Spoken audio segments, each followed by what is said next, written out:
24 मार्च 2026 को गूगल ने अपनी मार्च स्पैम अपडेट लॉन्च की, जो गूगल ने विद इन 19 और 30 मिनट में रोल आउट भी कर और मिलियंस ऑफ वेबसाइट की ट्रैफिक डिक्रीज भी हुई और मिलियंस ऑफ वेबसाइट की ट्रैफिक इंक्रीज भी हुई, जिसमें मेरी एजेंसी के सारे क्लाइंट्स की वेबसाइट कंसिस्टेंटली इंक्रीज भी की और मैक्सिमम बिजनेस जनरेट भी किया। ये आपके सामने स्टैट। ये पहली बार था कि गूगल ने विद इन 19 और पूरी अपडेट को रोल आउट कर दिया, क्योंकि last updates 1 week to 3 week लेती थी रोल आउट होने में। इसमें गूगल ने एआई इंटीग्रेशन की विद इन 19 और उस अपडेट को लॉन्च किया और सक्सेसफुली विद इन 19 और उस अपडेट को रोल आउट किया। ये स्पैम अपडेट हर ईयर मार्च में ही लॉन्च होती है और इसमें गूगल स्पैम्स के बारे में ज्यादा डिस्कस करता है और मैक्सिमम उन वेबसाइट को पेनलाइज करता है जो स्पैमिंग कर रही होती है, जिसमें क्लोकिंग आती है, कंटेंट अब्यूज आता है, स्पैमी कंटेंट आता है, स्पैमी बैकलिंक्स आते हैं और इस तरह के स्पैम आते हैं जिसमें मैक्सिमम टाइम वेबसाइट ओनर्स अपनी ट्रैफिक को मैनिपुलेट करने की कोशिश करते हैं और गूगल को ये सिग्नल देते हैं कि मैं ही बेस्ट हूं और मुझे गूगल सर्च पे रैंक किया जाए। बट गूगल जब मार्च स्पैम अपडेट लॉन्च करता है तो वो सारी वेबसाइट्स जो स्पैमिंग कर रही होती हैं गूगल उनको पेनलाइज कर देता है। इसके लिए मुझे बहुत से पर्संस के मैसेजेस भी 2 to 3 डेज से आ रहे हैं कि सर हमारी वेबसाइट को पेनल्टी लगी है, तो अब हमें क्या करना चाहिए। सबसे पहले अगर आप स्पैमी कंटेंट राइट कर रहे थे, बल्क में कंटेंट राइट करते जा रहे थे विदाउट एडिंग एनी वैल्यू, अगर आप उसमें कुछ भी अपनी एक्सपर्टीज या रियल फैक्ट्स ऐड नहीं थे कर रहे, कंटेंट चाहे आप एआई से राइट करवा रहे हैं बट उनमें वो रियल स्टैट्स ऐड करें जिससे आपका content more authoritative show.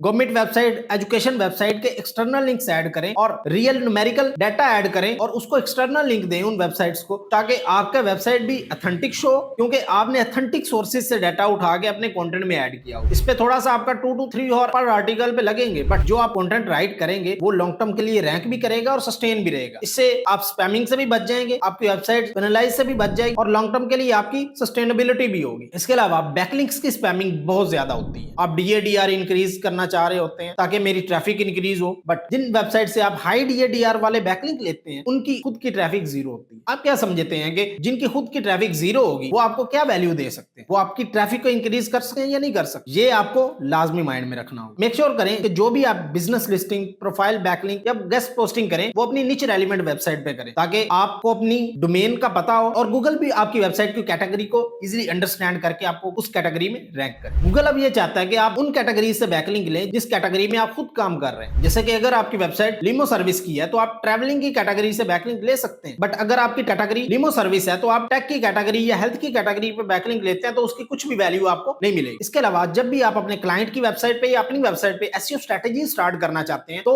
Basic to advance SEO के एस्पेक्ट्स को समझें। एसईओ के एस्पेक्ट्स के लिए एक डिटेल में मैंने ये वीडियो क्रिएट की है जिसमें मैंने बेसिक टू एडवांस एसईओ के बारे में स्टेप वाइज बताया कि आपने कौन कौन से स्टेप्स को पहले करना है, कौन कौन से स्टेप्स को बाद में करना है और स्टेप वाइज उसको किस तरह अलाइन करना है। ये पूरी एक एसईओ एजेंसी के लिए या बिजनेस ओनर के लिए फुल वीडियो है जिसमें मैंने स्टेप वाइज गाइड किया है कि आपने कौन कौन से स्टेप से गुजर के अपनी पूरी वेबसाइट की एसईओ करनी। देन एक मेन कंटेंट का इशू आता है कि बहुत से वेबसाइट ओनर और एसईओ एजेंसीज को कंटेंट की स्ट्रेटजीज बिल्ड करना नहीं आता, तो इसके लिए मैंने एक डिटेल में कंटेंट इश्यूज के लिए भी वीडियो बनाई है, ये भी आप देख सकते हैं। और कंटेंट में एक मेन चीज जो गूगल 99% इस टाइम रिकमेंड करता है वो ईईएटी फैक्टर है। ईईएटी क्या है? एक्सपर्टीज, एक्सपीरियंस, अथॉरिटेटिवनेस और ट्रस्टवर्दीनेस। ये आपने मेक श्योर करना है कि आपके कंटेंट में मस्ट होना चाहिए। आप जो भी कंटेंट राइट कर रहे हैं उससे आपका ये शो होना चाहिए कि आप उस फील्ड के एक्सपर्ट। जैसे कि मैं एसईओ पे बोल रहा हूं तो मैं उस फील्ड का एक्सपर्ट हूं तो बोल रहा हूं, आपको भी ये पता है और गूगल को भी पता है। देन अगर आप अपने कंटेंट को इसी तरह लिखेंगे और कन्वर्सेशनल बात करेंगे जैसे मैं आपसे बात कर रहा हूं, तो आप हमेशा टॉप 10 में रैंक भी करेंगे और सस्टेन भी रहेंगे और गूगल की कोई भी अपडेट आपको पेनलाइज नहीं करेगी। ईईएटी के लिए एक डिटेल में मैंने वीडियो क्रिएट किया है, ये भी मैं ऐड कर दूंगा, ये भी आप देख लीजिएगा। ये सारी वीडियो मैं डिस्क्रिप्शन में भी ऐड कर दूंगा, ये आप सारी देख सकते हैं ताकि आपके कॉन्सेप्ट्स क्लियर हो कि कौन कौन सी न्यू चीजें और न्यू अपडेट्स करंटली वर्क कर रही हैं और कौन सी आपको लॉन्ग टर्म के लिए बेनिफिट देंगी और कौन सी आपको पेनलाइज कर सकती है। इसके अलावा डीएडीआर बढ़ाना आपको कुछ भी फायदा नहीं देगा। अगर आपका डीएडीआर 0 भी होगा तो आप अच्छी ट्रैफिक गेन कर सकते हैं। मैं इस तरह की थाउजेंड्स ऑफ एग्जांपल्स आपको दिखा सकता हूं। मेरे बहुत से क्लाइंट्स हैं जिनका डीएडीआर अभी भी 0 है और वो 10,000, 50,000, 1 लाख तक ट्रैफिक ले रहे हैं गूगल सर्च से। मेक श्योर करें कि अगर आप एआई को अपनी एसईओ स्ट्रेटजीज में यूज कर रहे हैं तो उसका राइट यूज करें। ये नहीं कि आप उसको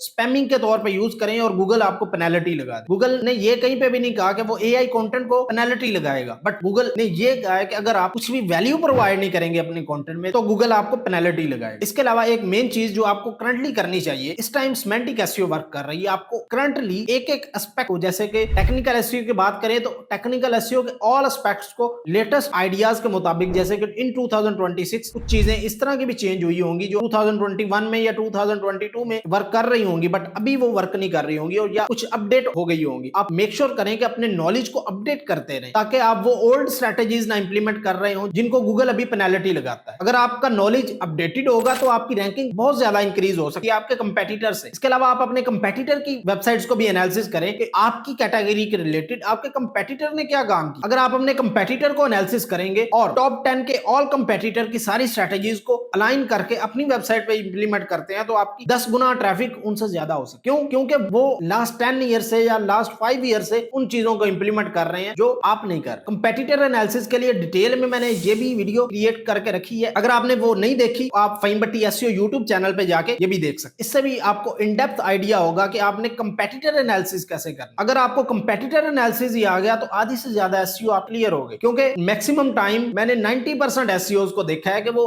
कंपेटिटर एनालिसिस ही नहीं करते, डायरेक्ट कीवर्ड रिसर्च, वेबसाइट का कंटेंट राइटिंग और पब्लिशिंग, बस। इससे अलावा वो कुछ भी एसईओ को समझते ही नहीं है। कोशिश करें कि कंपेटिटर को लाजमी एनालिसिस करें ताकि आप उन स्ट्रेटजीज को फाइंड आउट कर लें जो लॉन्ग टर्म के लिए वर्क भी करती हैं और आपके कंपेटिटर को बहुत ज्यादा ट्रैफिक दे रही हैं जो आप स्किप कर। अब इन सारी स्ट्रेटजीज को यूज करो और अपनी वेबसाइट और अपने क्लाइंट की वेबसाइट की रैंकिंग को कंसिस्टेंटली इंप्रूव करो। और अगर ये वीडियो हेल्पफुल लगी हो तो इस वीडियो को लाइक, फॉलो और शेयर लाजमी करना उन फ्रेंड के साथ जो लेटेस्ट मैटिक एसईओ की स्ट्रेटजीज लर्न करना चाहते हैं।